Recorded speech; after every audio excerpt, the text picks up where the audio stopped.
En moyenne de rochers qui se décrochent de la falaise chaque année. On pourrait se dire qu'aujourd'hui la route est satisfaisante.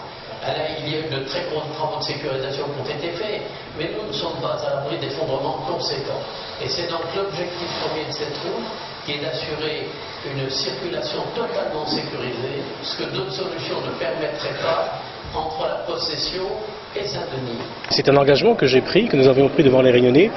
qu'il puisse y avoir une présentation à chaque fois que cela s'avérait utile, donc de cette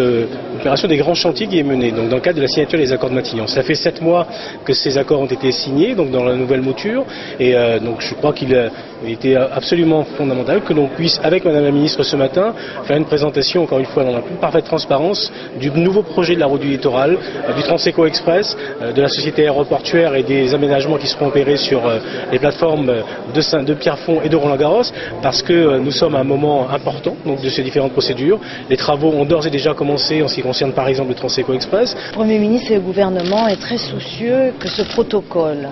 vous savez qu'il date de 2007, soit maintenant dans une phase opérationnelle. Je crois aussi bien l'État, nous sommes en attente de la réalisation des projets qui sont planifiés, mais aussi les Réunionnais.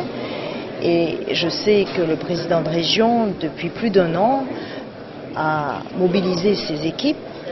et avec la collaboration de l'État pour qu'aujourd'hui nous rentrions dans cette phase opérationnelle. Et donc j'ai souhaité venir ici à La Réunion, faire un point, parce qu'on voit qu'au travers de ces projets structurants, nous avons là un moyen, d'abord pour répondre à un besoin de sécurité avec la route du littoral, mais aussi un moyen pour être un véritable levier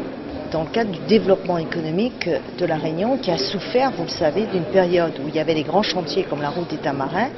et après on s'est trouvé du fait de la crise dans une situation particulièrement difficile puisqu'aujourd'hui vous connaissez le taux de chômage de La Réunion qui n'est pas acceptable et il faut trouver par tous les moyens à relancer cette activité économique et on voit bien que ces projets vont être au cœur de ce développement.